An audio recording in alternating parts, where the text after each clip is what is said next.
C'est le rocher sur lequel nous voulons bâtir nos vies. C'est le choix. Chacun est libre de choisir. Mais nous avons trouvé la vérité, le vrai chemin. Jésus, le Sauveur. Alléluia. Je bâtirai ma vie. Alléluia.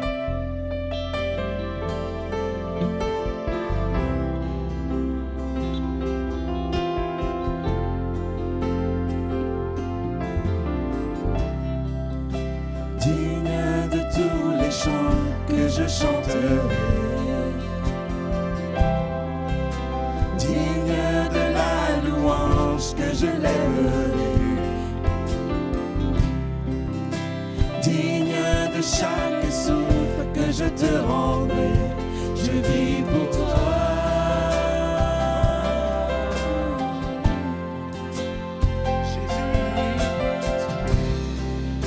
Jésus, le nom au-dessus de tous les noms.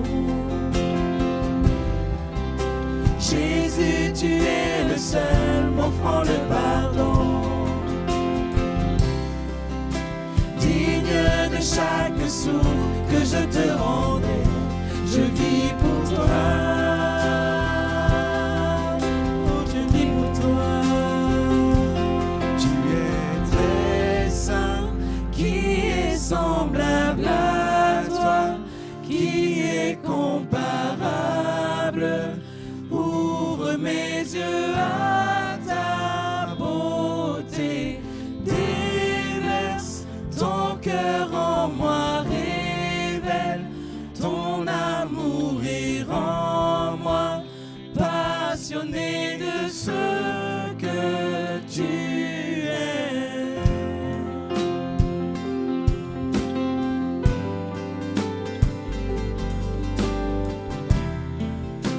Digne de tous les chants que je chanterai, digne de la louange que j'élèverai, digne de chaque souffle que je te rendrai, je vis pour toi.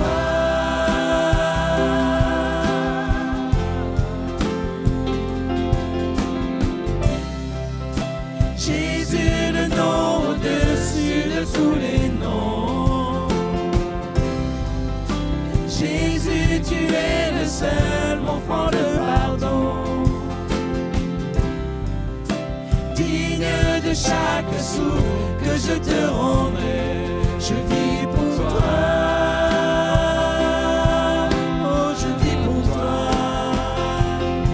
Tu es très saint, qui est semblable à toi, qui est comparable.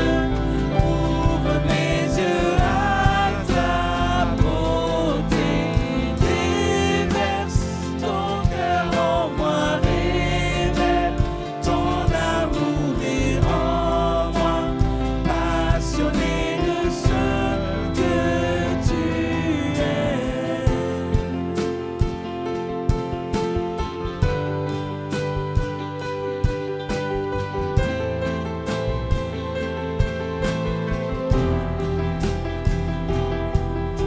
Je bâtirai ma vie sur ton amour, fondement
On va ouvrir la parole de Dieu. Je vais être court ce matin et on va peut-être pour quelques-uns donner du sens à tout ce à quoi vous avez assisté. On va parler de Jésus, de l'évangile, de la bonne nouvelle qui transforme, qui libère, qui, voilà encore, est toujours d'actualité, pertinente pour notre société, plus que jamais certainement. L'homme moderne a voulu s'affranchir de Dieu et ainsi pensait-il se libérer, mais on voit, et on a entendu le témoignage notamment aussi d'Alexia, on est dans une société où des multitudes sont enchaînées et sont dans la servitude, mais Jésus, quelle que soit la servitude, d'abord n'est pas venu pour juger, mais il est venu pour libérer, et il est capable de briser des chaînes qui vous tiennent captifs depuis des années, peut-être des décennies. Il est tout-puissant. En un instant, un mot de Jésus peut tout changer. Que le Seigneur soit béni. Alors, on va envoyer une image à l'écran, si tu peux. Voilà. Est-ce que vous vous souvenez de votre arrivée dans le monde? Si quelqu'un me dit oui, bon, peut-être Einstein. Est-ce que votre plus lointain souvenir, c'est compliqué, hein, vous aviez quel âge? 2 ans, 3 ans? Bon. C'est beau un bébé qui vient au monde, oui ou non? Hein? Et quand nous venons au monde, nous naissons, la Bible nous dit innocents. Ça ne veut pas dire parfait, mais innocent. J'ai envie de donner cette image, la page de notre vie est comme vierge, blanche. Ok? Tout est propre, tout est beau. Quand un enfant vient au monde, eh bien, il est porteur d'espérance. Il peut devenir un Einstein. Malheureusement, il peut devenir, oserais-je le dire, un Hitler. Et sans aller jusque-là, je vous souhaite plus de devenir Einstein que pour la société Hitler. Mais la vie, elle n'est pas toujours, bien sûr, très simple. Mais en tout cas, nous naissons tous innocents. Malheureusement, on n'est pas toujours dans un foyer, dans un environnement propice et favorable. Il faut le reconnaître. Mais quoi qu'il en soit, eh bien, c'est Dieu qui donne la vie. Si nous sommes là, si ton cœur bat, si tu es présent dans cette salle ou sur Internet, c'est que Dieu, quelque part, l'a voulu. Il n'a peut-être pas voulu le chemin par lequel tu es passé, tout ce que tu as affronté, confronté, supporté, subi, mais il a donné la vie. Et la Bible me dit quelque part, c'est Jésus qui le dira, il veut que ses enfants aient la vie dans sa plénitude, en abondance. Le malheur, la mort, la maladie, le chômage, eh bien les conflits, les divorces, toutes sortes d'abus qu'on peut rencontrer ici-bas, les violences, quelles qu'elles soient, n'étaient pas dans le projet, dans le programme de Dieu. Mais il a laissé à l'homme le libre arbitre, c'est-à-dire d'avoir la faculté, la possibilité de choisir le cours de sa vie, avoir la liberté par rapport à Dieu. Et si vous connaissez la Bible, nous la connaissons un petit peu ici, ça commence par le livre de la Genèse qui présente les premiers parents, créés eux parfaits, innocents, sans tache ni rien de semblable, et Dieu leur a donné un jardin magnifique, exceptionnel, qui est la terre, qui reste malgré tout encore exceptionnelle. J'aime envoyer à mon épouse, à Nathanaël également, régulièrement des images du ciel. On sera un peu chauvin quelques instants, s'il y a des gens du Nord qui nous rejoignent, ne m'en voulez pas, mais on a le plus beau ciel au monde. À Alès, c'est en Cévennes, amen. Et je dis souvent, mais quel divin dessinateur nous avons. La terre est magnifique. Quand on s'élève au-dessus de l'atmosphère, j'y suis allé la semaine dernière. Bon, on a les photos, les satellites qui nous montrent. On appelle la Terre la planète bleue. C'est Dieu qui a créé tout cela, le beau, l'harmonieux, le parfait.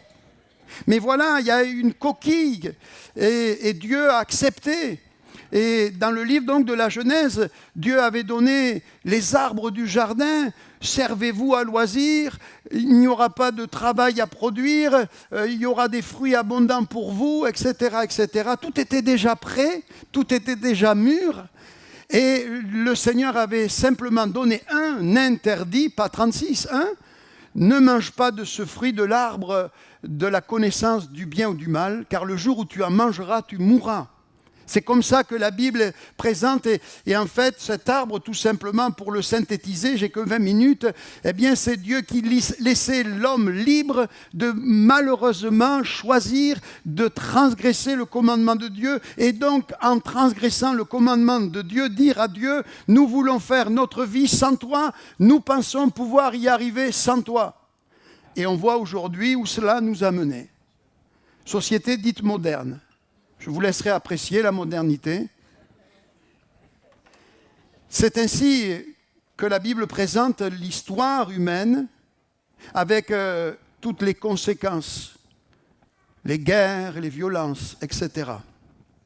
Mais avant de créer l'homme et la femme, Dieu, dans son amour, avait donc décidé de laisser l'homme libre de choisir, de l'aimer, de le servir, de le suivre, ou libre de lui tourner le dos et donc de transgresser ses ordres.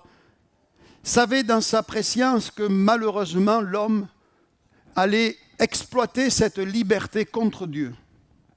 Et on aurait pu penser que Dieu, sachant cela, il s'en lave les mains en disant, bien, tant pis pour eux, je les avertis, et puis, eh bien, qu'ils se débrouillent avec leur technologie, avec leur smartphone, avec leur IA, avec leur Internet, etc. Mais la Bible me dit autre chose. Avant la création du monde, avant que Dieu n'ait créé Adam et Ève, il savait tout ce qui allait arriver. Mais Dieu avait déjà planifié, programmé, d'envoyer son propre fils, c'est-à-dire lui-même, c'est une image, il deviendrait homme, il revêtirait une chair semblable à la nôtre pour mourir sur la croix, afin de pouvoir donner à l'homme pécheur et donc coupable la possibilité d'expérimenter ce que nous allons parler la nouvelle naissance, c'est-à-dire un changement de vie. Et on en vient donc à ce premier texte, Jean chapitre 3, verset 1 à 10, qui va peut-être apparaître. Mais il y eut un homme d'entre les pharisiens, alors c'est-à-dire c'était un religieux, on va dire d'entre les théologiens, pour actualiser, puis que perdre personne en chemin. Donc un expert de la foi et de la Bible, nommé Nicodème, un chef des Juifs, donc c'était quelqu'un quand même d'important, qui vint, lui, auprès de Jésus de nuit, et lui dit, « Maître, nous savons que tu es docteur venu de Dieu, car personne ne peut faire ces miracles que tu fais si Dieu n'est avec lui. » Il y avait eu ce consensus parmi les religieux, ce Jésus, il nous dérange par son discours, mais force est de constater, Dieu est avec lui par ses miracles. Jésus lui répondit, en vérité, je te le dis, si un homme ne naît de nouveau, il ne peut voir le royaume de Dieu. Malgré son érudition, sa connaissance de la Bible, un homme qui ne naît pas de nouveau, une femme, bien entendu, vous êtes concernés, mesdames, qui ne naît pas de nouveau, ne peut voir le royaume de Dieu. Nicodème, qui réfléchit un petit peu, ce n'est pas un péché de réfléchir, car Dieu a créé aussi le cerveau. Nicodème est un peu bousculé dans son raisonnement et dans sa réflexion, et il dit la chose suivante. Mais comment un homme peut-il naître de nouveau ? Peut-il rentrer dans le sein de sa mère et naître ? Mesdames, est-ce que vous avez un jeune homme, votre fils à côté de vous, ou votre fille à côté, est-ce que vous auriez envie, à l'âge qu'il a, qu'il revienne migrer, en vous ?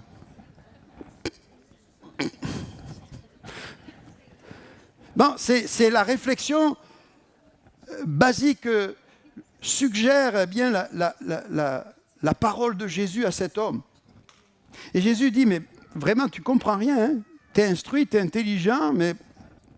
Et Jésus lui dit, mais tu ne comprends pas. En vérité, je te le dis, si un homme ne naît d'eau et d'esprit, il ne peut entrer dans le royaume de Dieu.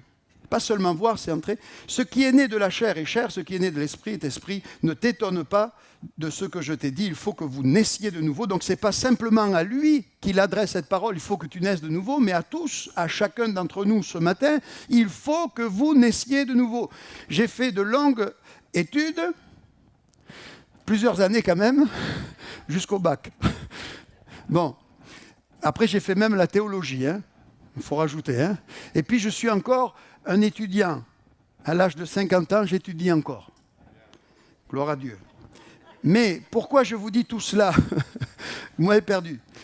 Il faut, c'est un impératif, c'est ça. Ça veut dire, c'est pas une option, voilà, peut-être bien oui, peut-être bien non, si tu le veux ou pas.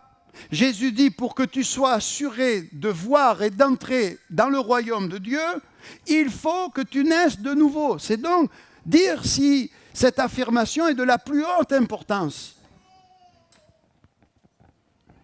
Et donc, Jésus dit, il faut que vous naissiez de nouveau, c'est pour tous, le vent souffle où il veut, et tu en entends le bruit, mais tu ne sais d'où il vient, ni où il va. Il en est ainsi de tout homme qui est né de l'esprit. Nicodème lui dit, comment cela peut-il se faire? Jésus lui répondit, tu es le docteur d'Israël et tu ne sais pas ces choses.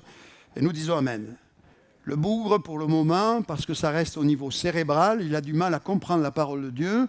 Mais on voit par les récits qu'à la fin, quand Jésus meurt, il prend position et on comprend qu'il donne sa vie au Seigneur et qu'il expérimente cette nouvelle naissance, cette transformation de vie. Jésus dit qu'il nous faut naître de nouveau et que seuls ceux qui sont nés d'eau et d'esprit peuvent entrer dans le royaume de Dieu.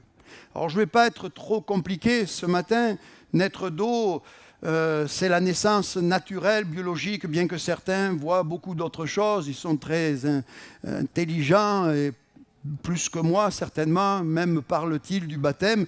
Bon, la suite prouve bien, celui qui est né de la chair est chair, celui qui est né de l'esprit est esprit. Il me semble que le fœtus est dans un liquide qu'on appelle amniotique, et c'est ça, il me semble, et que les futures mamans, à un moment donné, perdent les os. Moi, enfant, perdre les os, je croyais que les mamans perdaient les os. Ça m'a troublé longtemps, cette affaire. C'est grave, la naissance. Bon, j'ai compris après. Donc, comprenez que pour entrer dans le royaume de Dieu, pour voir le royaume de Dieu, il faut déjà faire l'expérience de la naissance biologique. Touche tes os, ton corps, là. Pince-toi, pince ton voisin, gentiment, n'en profite pas pour te venger. Bon, ça veut dire que tu es né d'eau, tu as déjà, le premier critère, il est validé. Bravo, je vous félicite. Vous pouvez vous applaudir. Mais il manque quelque chose. Il faut naître de l'esprit. Pour faire très simple, par ma naissance biologique, j'ai un papa, une maman. Ils sont tous les deux malheureusement décédés. Mais je connais leur nom, un petit peu leur histoire, etc. Et quand je me vois dans le miroir, je vois quelques reflets de mes parents. Et naître d'eau, donc, c'est cela, on a des parents biologiques, et naître d'esprit, c'est le fait que Dieu devienne maintenant notre Père. Et ça change tout. Jésus retenait ceci quand il est venu sur la terre des hommes. Il a parlé de Dieu non pas comme quelqu'un de lointain, d'imperceptible, d'insaisissable. Pourtant, il est incommensurable, il est éternel, il est grand. Mais il a présenté aux hommes de son temps, pour nous aujourd'hui aussi, Dieu comme le Papa du ciel et de la terre. Alléluia! Quand vous avez certainement appris cette prière, « Notre Père qui es aux cieux », vous vous adressez à Dieu. Que ton nom soit sanctifié, on va tout la faire, c'est bien. Jésus est en train de dire ici que Dieu ne veut pas être seulement ton créateur, ce qu'il est, mais il veut être aussi ton Père, et c'est ce qui change tout. Je ne suis pas d'accord avec l'affirmation que nous sommes tous enfants de Dieu. Par contre, nous sommes tous créatures de Dieu. Créé à l'image de Dieu, malheureusement, le péché étant venu, voilà, l'image, elle s'est un peu brouillée. On est passé du couleur au noir et blanc. Mais nous pouvons tous devenir, si nous sommes des créatures de Dieu, des êtres humains, nous pouvons tous devenir enfants de Dieu. Et c'est ça le miracle que, Bérengère, je vous cherchais, et Alexia ont expérimenté. Elles sont devenues par la foi en Jésus enfants de Dieu, c'est-à-dire qu'il y a l'Esprit de Dieu qui est venu habiter leur cœur. Elles sont aujourd'hui des filles du roi des rois. Vous êtes des princesses, mesdames. Alléluia. Moi, je sais que je suis un prince. Hein. Je le dis chaque jour à mon épouse, qui commence à s'en convaincre. Mais je lui dis, elle est aussi une princesse. Messieurs, vous êtes... Voilà. Gloire à Dieu. Et il est dit quelque part, on rigole, mais il est dit quelque part, il a fait de nous des rois et des sacrificateurs. Bon, la couronne est à venir, hein, mais elle vient. Il y a un jour, ce monde est passager. Ce monde, autant que cela peut nous paraître fou, mais quand même, quand on voit l'avenir que les scientifiques nous dessinent avec l'IA, avec les hautes technologies, avec également le nucléaire, avec les guerres, c'est fou qu'en 2026, encore on pense à se faire la guerre, à se battre pour des territoires, enfin, c'est insensé. Et chaque semaine, il y a des morts, des milliers de morts aux portes de l'Europe, en Ukraine, au Moyen-Orient, un peu partout dans le monde. C'est vraiment le bazar. Et on sait qu'un jour, cette terre, et heureusement, va être détruite. Il va y avoir un reset complet qui va être effectué. Et on dit, Seigneur, oui, il est temps que cela arrive. Mais quand cette terre prendra fin, pour tous ceux qui auront ici-bas eu l'intelligence, écoutez bien, on vous dit parfois qu'il faut être fou et insensé pour croire en Dieu. Je laisse ça aux scientifiques et aux très, très intelligents que je juge personnellement pas du tout intelligents. Et c'est quelqu'un qui a fait de hautes études qui vous le dit. Écoutez, moi, je ne vais pas rentrer dans tout ça. Mais dire que le ciel, la terre, les lois, vous connaissez, même la venue d'un enfant, c'est quasiment miraculeux. Hein? Des cellules qui se multiplient et puis ça fait pousser des oreilles, etc. Bon. Des doigts, des cheveux que des fois on perd. C'est quand même prodigieux. Et me dire que ça, c'est le fruit du hasard, ben écoutez. Nous croyons que lorsque cette terre sera détruite, il y aura un royaume où seront introduits tous ceux et toutes celles qui, ici-bas, un parcours que Dieu leur aura donné de vie, d'avoir choisi de confesser Jésus-Christ comme Seigneur et Sauveur. La vie est compliquée. On a eu le témoignage de Bérengère. Des accidents, des problèmes.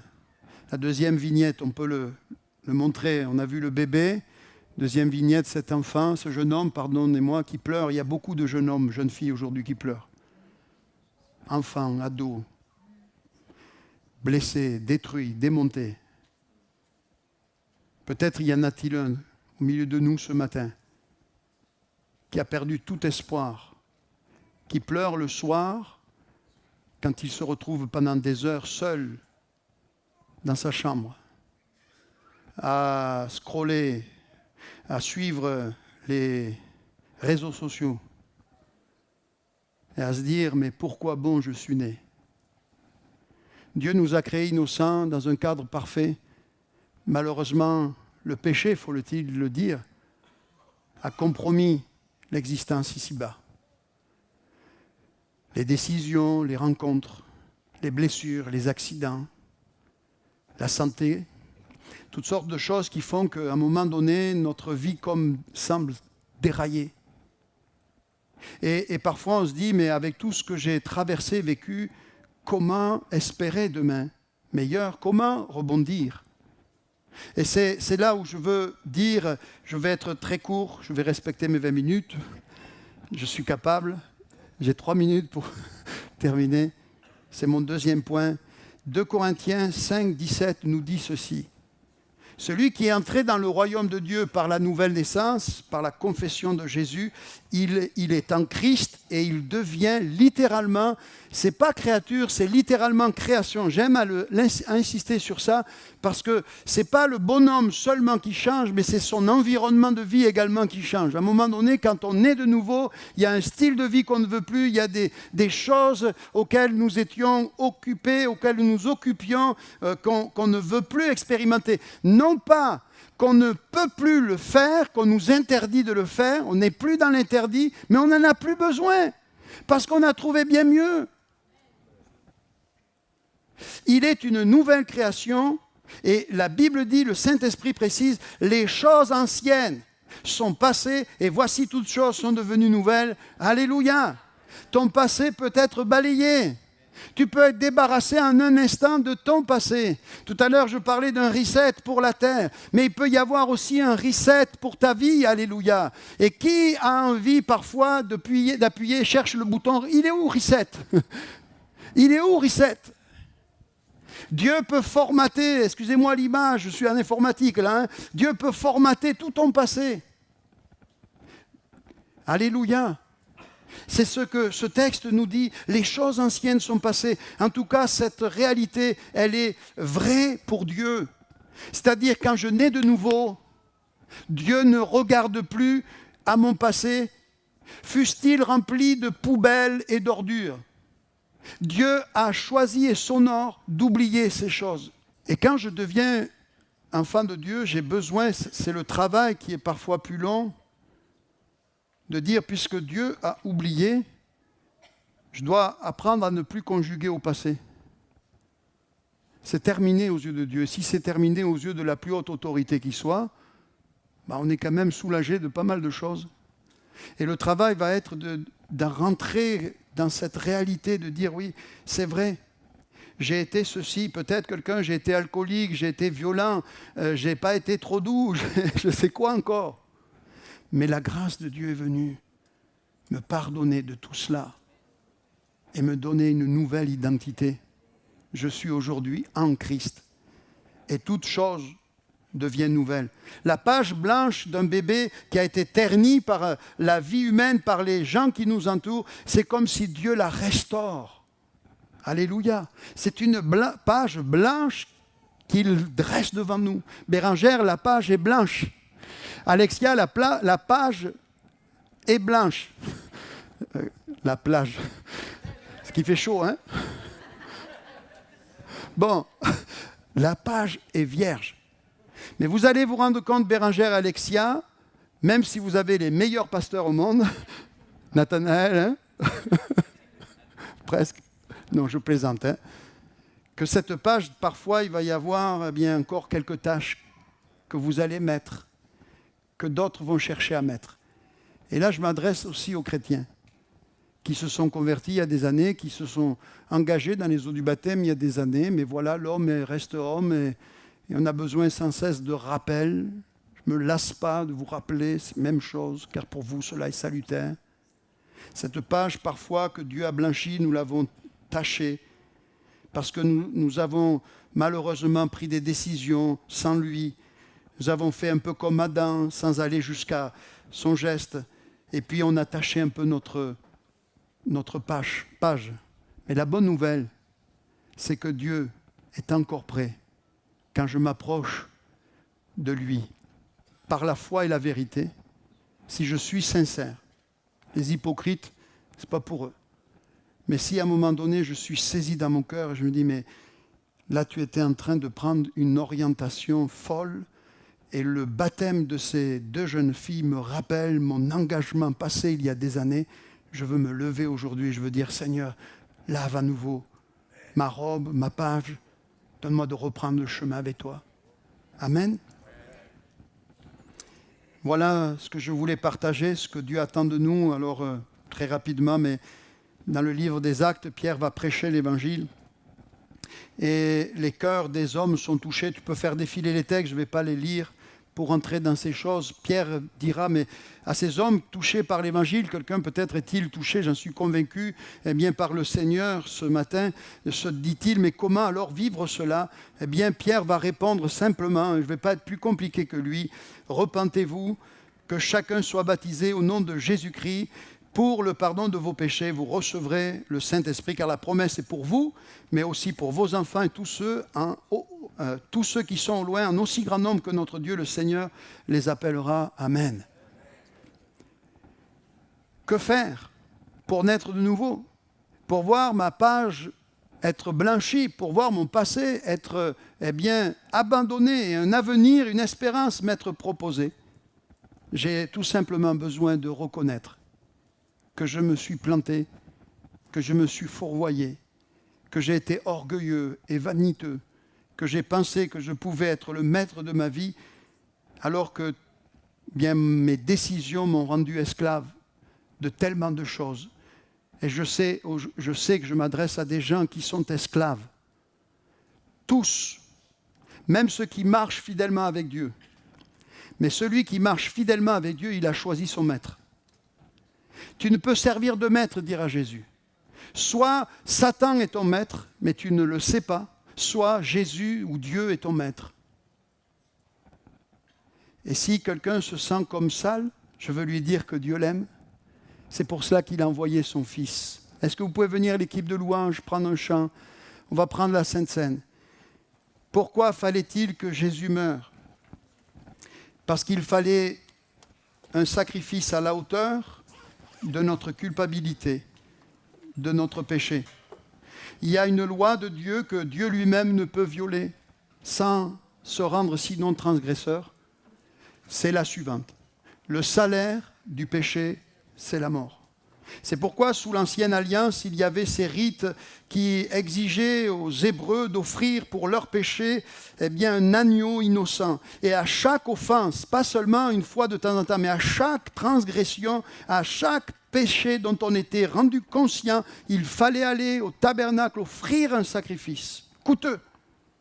Et ainsi, nos péchés étaient comme transférés sur l'agneau, et l'agneau qu'on allait offrir, égorger et sacrifier, portait notre condamnation. Le châtiment qui devait tomber sur nous tombait sur l'agneau qu'on offrait à Dieu.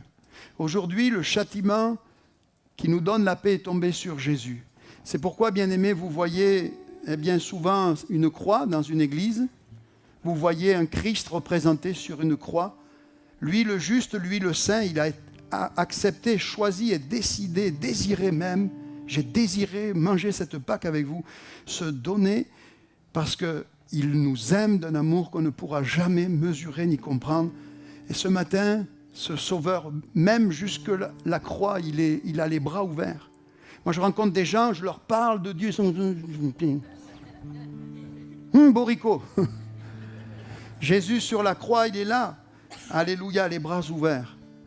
Vous savez, dans la loi, il y a un commandement qui dit œil pour œil, dent pour dent. Vous connaissez? Blessure pour blessure, meurtrissure pour meurtrissure. C'est le talion. Tu me mets une gifle, je t'en mets une. J'ai le droit.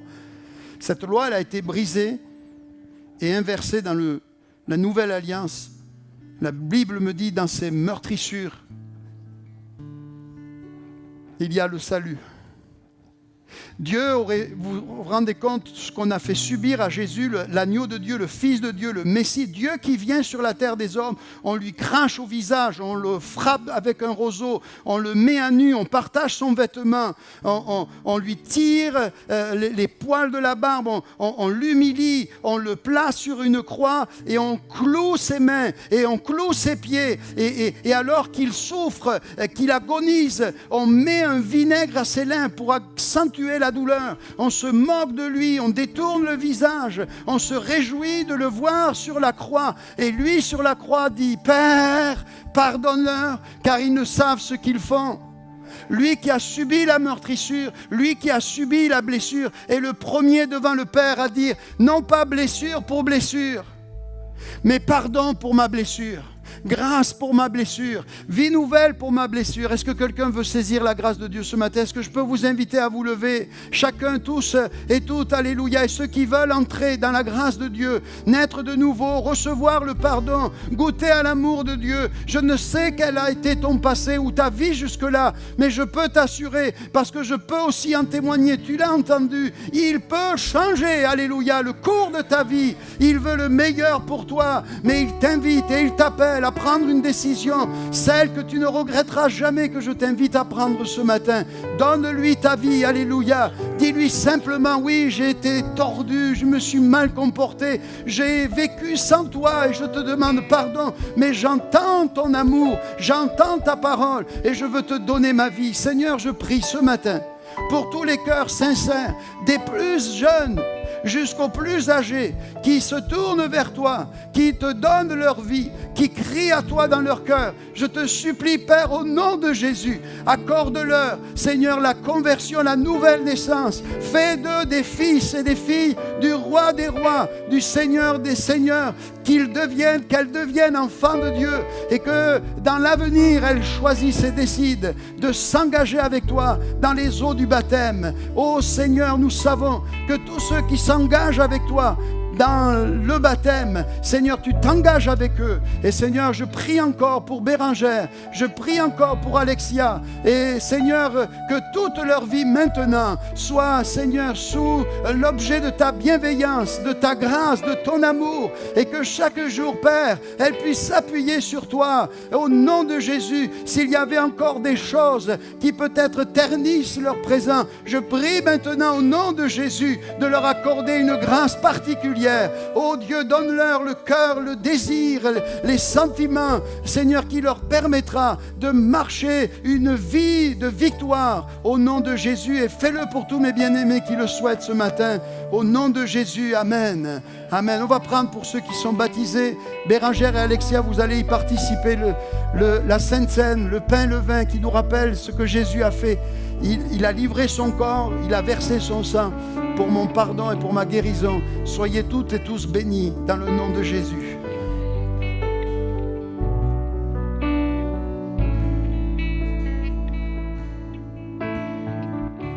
Tu étais là dès la création, Fils unique du Dieu très haut.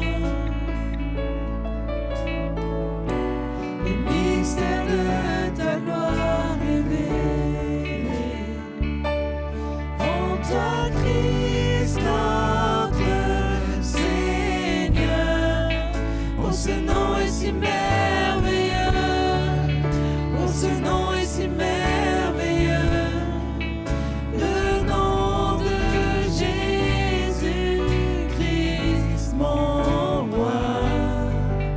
Oh, ce nom est si merveilleux, sa beauté sans pareil. Oh, ce nom est si merveilleux, le nom de Jésus. Tu n'as pas voulu les cieux sans nous, alors Jésus, tu es venu.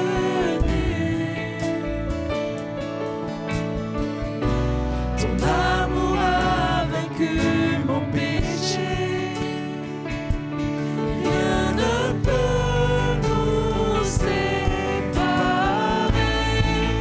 Oh, ce nom est si glorieux, oh, ce nom est si glorieux, le nom de Jésus-Christ, mon roi. Oh, ce nom est si glorieux, sa beauté sans pareil. Oh, ce nom